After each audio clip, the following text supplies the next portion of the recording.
This is the Intentional Homeschooling Podcast. I'm your host, Chantel, and I love reading partially because it is a fun way to learn, and we're going to talk about that in this episode. But first, the last couple of episodes, I have forgotten to share a book from the vault, which is just a book that I feel like isn't getting enough attention right now, and I just want to talk about so that people can know about. If you're listening to the podcast, you can always hop onto the YouTube channel to see what the book looks like, or you just head to the show notes, which are always in the description, and I will have links to everything that I talk about, including the books and different resources. So we are currently doing a little bit of a World War II unit, a very casual unit where we're just reading a lot of World War II books right now in our homeschool. Like I mentioned recently, I think it was podcast episode number 4, where I was talking about learning through literature. I'll leave it linked, I don't remember the exact number.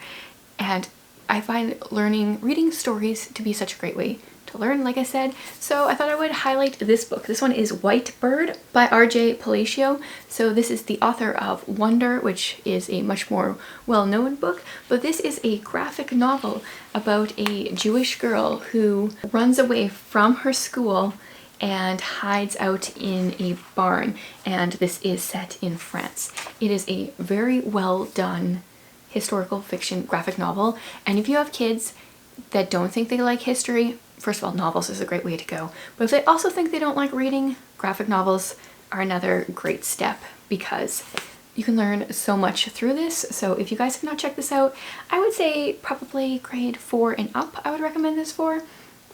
I think it's a really great book.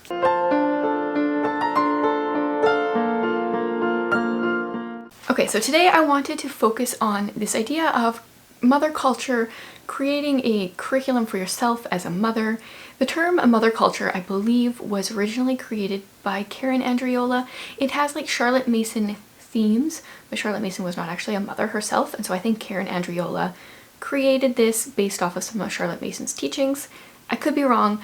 I'm not a big like Charlotte Mason, well, I love Charlotte Mason, but I'm not like big into reading all her stuff, so I don't really know all there is to know about it, but I believe that's where it came from. So before we get into mother culture, creating a curriculum for yourself as a mother, I thought I would talk a little bit about why, and I feel like it's pretty simple, but maybe if you're not really sure, hopefully this will help. And I think that the biggest reason is because we want to be lifelong learners ourselves. We want to always be learning and growing and be that role model for our kids, because ultimately that's what we want for them. We want them to be curious, and we know that we're not going to be able to teach them everything in our homeschool in the few years that they're here, and we want to be able to have that maybe peace of mind that they will continue to learn and grow, and it's not just up to those like 12 years that they spend in our homeschool. I do think that homeschool mothers as a rule are generally very curious people and often learning and growing, and so I think most of us generally know the reason for doing some kind of mother culture stuff, just so that we can learn and grow and teach our kids with the knowledge that we have. So let's kind of get into how do we do this? How do we make sure that we're continually learning and growing? And I think it's going to depend very much on you. The same way that we have different ways that we homeschool our children, I think we have different ways that we educate ourselves as mothers. So for me, this is going to look very interest-led learning. You could create a curriculum outline for yourself at the beginning of the school year in the fall, and say you want to learn this in this semester and this in this semester, and that might work for you and you might follow through. For me, it just depends on what is interesting to me at the moment, because I know I learn better when I'm interested. I want to pick up the resources when I'm interested.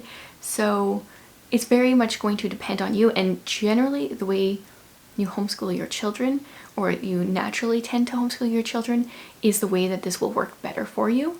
So if you're an interest-led homeschooler, then that's probably how you will do this yourself. If you like a schedule, then you will probably want to create a schedule for yourself. And you can, like I said, create a huge outline, or you can just take it season by season or week by week, depending on your interests.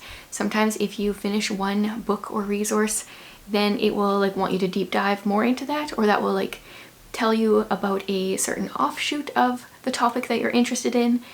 So I think being flexible is a really good thing, and obviously I value interest-led learning because that's how I learn best, but I know that's not for everyone. And what I like to do is have a simple composition notebook. I get mine from Dollarama. They're really cheap. They're very helpful to just be able to write all the things. So I kind of take it bullet journal format, as far as with bullet journals, you just always use the next page.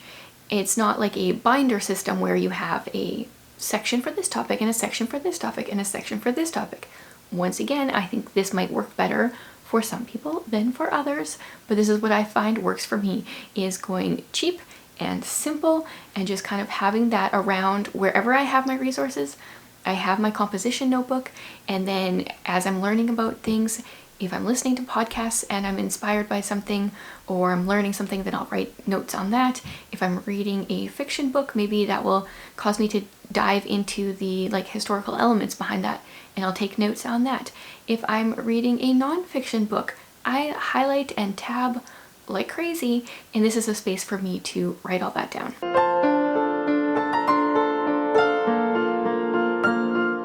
Okay, now let's get into the big stuff. What do you include? How do you create this mother curriculum? And I think I've said it already, it's going to depend on you. This is an outline that I find works for me, but feel free to adjust it as needed for you. I'm going to give you a few different categories here, and those in the Intentional Homeschooling membership are going to get access to my favorite resources under these headings. This, once again, may work for some people. If you need a little bit more direction, then you might want to check out the membership. I have tons of different stuff in there, including homeschool resources, extra videos. There's a load of stuff there, and then I will also have these specific resources for your mother curriculum. Okay, so the first thing that I do kind of seasonally, and the length of the season depends on my interest, is I always have some kind of scripture passage or section that I am studying. Sometimes it is a book, sometimes it is the Old Testament, sometimes I'm reading through the whole Bible, sometimes it is something much smaller, but I find that is what I want to be learning and growing in the most, is what the Bible has to say. And so that is the first thing that I try to start with when I'm creating my mother curriculum. And then the rest of these are really in no particular order. Depending on the season, I might prioritize one over the other, and I don't necessarily have one from each of these going at all times. Sometimes I'll have one from a few of these categories, sometimes I'll have one from all of them, sometimes I'll put a category off for a little bit. So the next one I have here is Christian nonfiction. As a follower of Christ, I am trying to always grow, so that's one of the reasons that I read the scriptures, is so that I can read God's word and know what his will is for life in general. But then I also want to read Christian nonfiction, and so this is a variety of different topics. I have some favorite authors that I kind of go to if they've had new books out. Right now I am reading The Story of Christianity, which is like a history of Christianity. So it depends on the season. I'm also reading a few other Christian nonfiction books, because sometimes I just have a few in the same category going at the same time, and it is a category that I pretty much always have at least one book going at a time. Then I'm often reading either a parenting or a homeschool nonfiction book as well. Especially as my kids were in the younger years, I was reading a lot more parenting books. Now I'm kind of transitioning more into homeschool books, and there are so many great ones out there. I've also found some authors that I really appreciate, so I've got a full list of my favorites in the membership there. And then something that I've started in the last few years is trying to almost always be reading a classic. I created a list of 50 classics I wanted to read before I died, and I mean, I had read some really popular ones already, but these were 50 that I hadn't read that I want to read, and so I'm slowly working my way through that list, and then always adding in other classics. I think as homeschoolers, most of our kids, as they get into high school, will be reading classics, and I want to be able to have conversations with my kids. I want to be able to know some of the cultural references when it comes to classics, so this is something that I've just decided for myself. I almost always want to be having a classic kind of in the back burner that I'm slowly reading through. And then new to me this last year, I think it started last spring, I've really gotten into historical fiction. I used to think that all historical fiction was kind of the same, and since about a year ago I found out that it's not. I have really enjoyed some really good historical fiction that has made me deep dive into all sorts of different topics. So in my historical fiction reading life right now, I am learning about the Tudors, which Henry VIII has always intrigued me because he is quite the guy. But now I am following his children a bit and learning about their history, and it's all very fascinating to me. And I was someone that did not like history in school.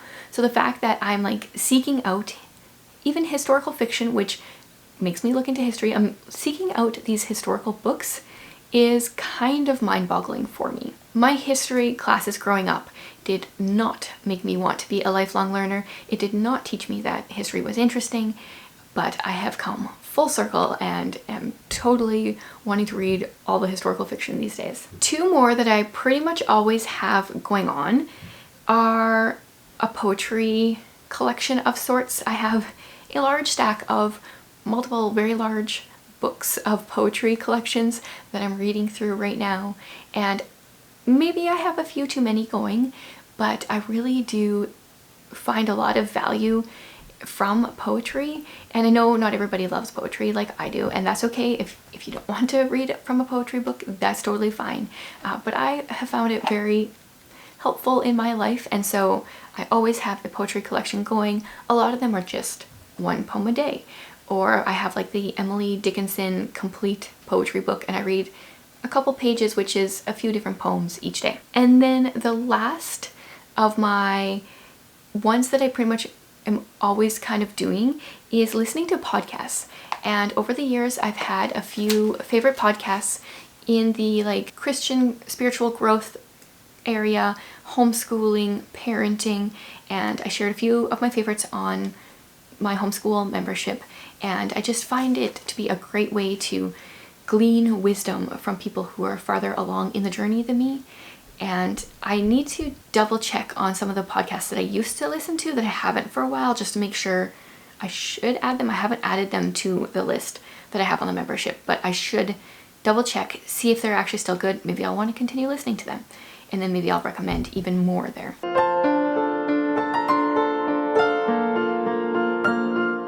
And then last, I have like optional add-ins for my life. So the ones that I have already said are things that I like to pretty much be continually doing. If I finish a classic, then I start another one. If I finish a historical fiction, then I start another one, etc.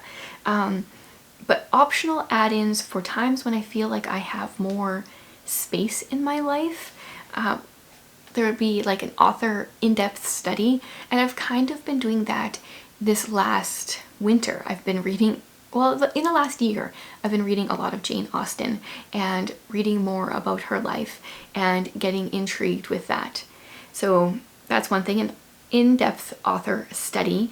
Or you could also, I've also heard it termed an author mentorship, where you read a bunch of books from, generally these are nonfiction writers like C.S. Lewis, and read like a ton of their works and kind of see it as a bit of a mentorship, even though they have no idea that you're doing it, / they may be dead.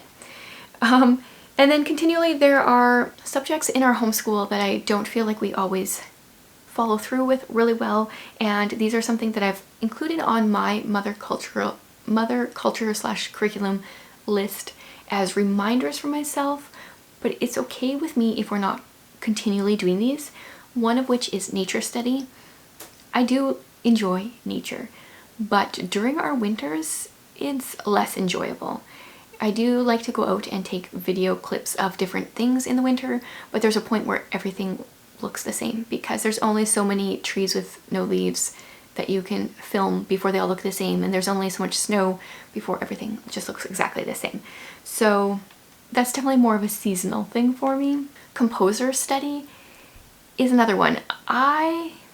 Despite the rest of my family really loving music, I'm not really big into music, so I have to remind myself to listen to music, listen to different composers, And it's something that I need to like always remind myself, where I know for some people this comes very naturally. And then going along with that, art study. Another thing that I kind of gravitate towards learning about the same authors or artists over and over again, but I need to open my eyes up to some of the other artists that have had an impact on culture and society over the years. And then I didn't write this one down, but I'm thinking about it as I go here. And handicrafts is another thing, very Charlotte Mason type thing to do. Just some kind of craft with your hands that is not disposable right away. So knitting, crocheting. I did say I was going to try to learn to crochet this winter, and spring is right away and I haven't even opened the box of the kit that I bought. So it's not something that I am very good at, but it is something to continually be thinking about. Like, is this the season where I should be growing in this area? And maybe I thought I was, but maybe it's not, or maybe I just need to push myself. Sometimes that does happen as well. So if you are wanting to create a mother curriculum for yourself, I hope this gives you a little bit of an outline. You can head to the show notes. I'll have some more resources and links for you there. And thank you so much for listening to this podcast.